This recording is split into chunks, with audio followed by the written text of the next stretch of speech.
Thank you. I'll call upon Honorable Prime Minister Sir.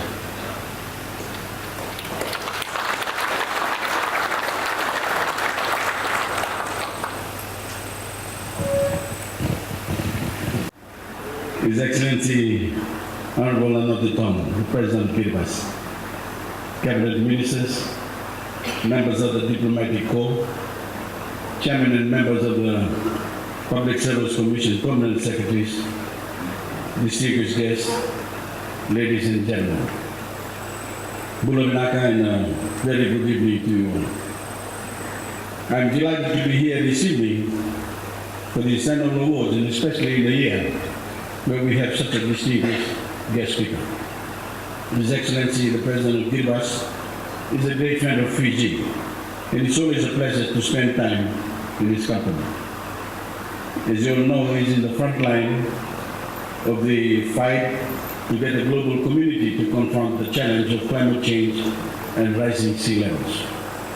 In the case of Kiribati, the nation's very survival is at stake. But we in Fiji are already facing some of the same challenges as we begin to move some of our coastal villages out of the way of the rising seas.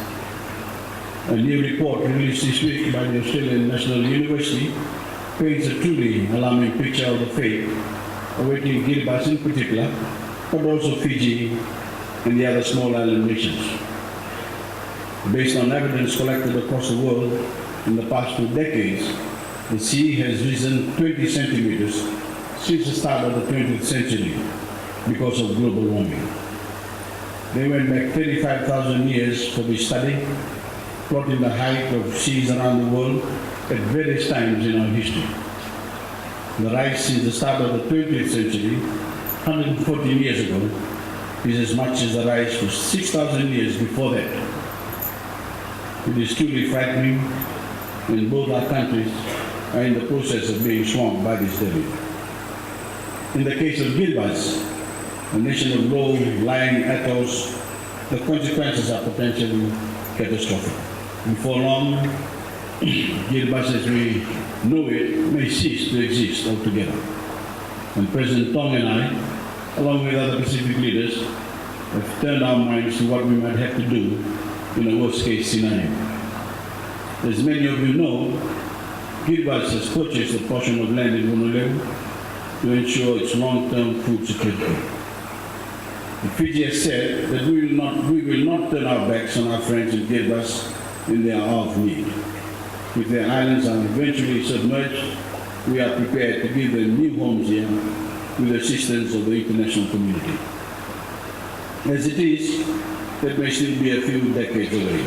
But tonight, we renew our call on the world, and especially the industrialized countries, to take immediate action to reduce their carbon emissions, which are the principal cause of this warming.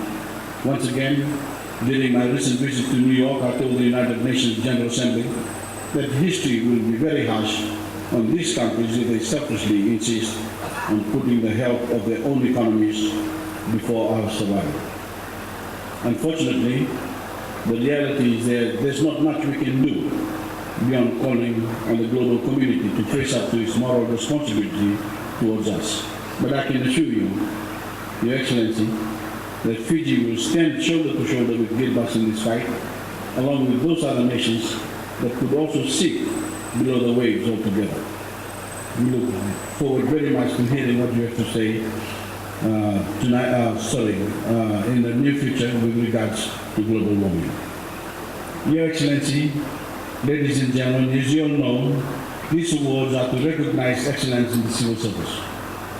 Those agencies and individuals who excel at serving the Fijian people, which is ultimately the task of all of us.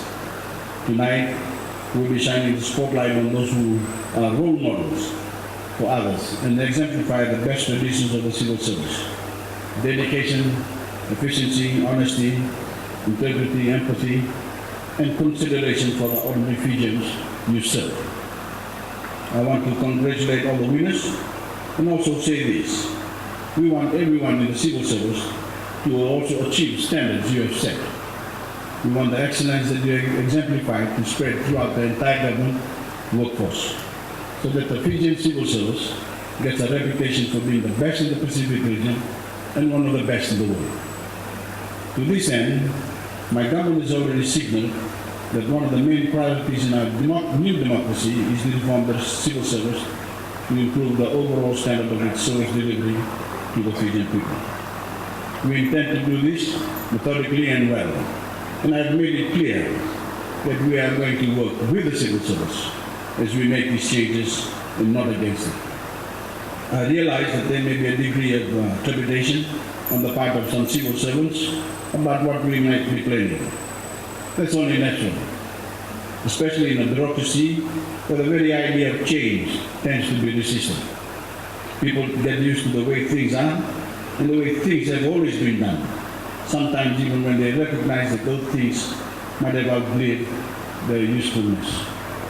It's human nature to resist getting outside their comfort zone, but I want to assure you all that we intend to do these reforms properly. This is not a purge of the civil service. If you are doing your job well, you have nothing to fear. But we are going to work with you to make some changes so that you can do your job better, improve standards of efficiency and service delivery, streamline certain operations, cut down on red tape, oil the government machine so that we can all work better together and provide the Fijian people with the best possible service and return on their taxes. The first stage of the process will involve an international group of consultants moving through the system and identifying areas in which we can do things better. Then will come the implementation phase, the changes.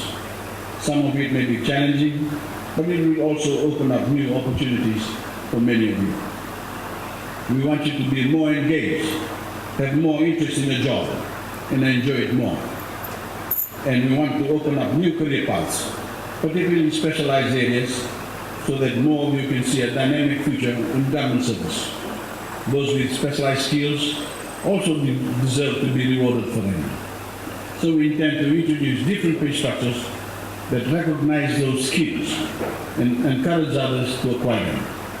And of course, we want to keep our best and brightest people, like our winners tonight, make it less likely that they want to leave, and of course attract more of the best people from the private sector.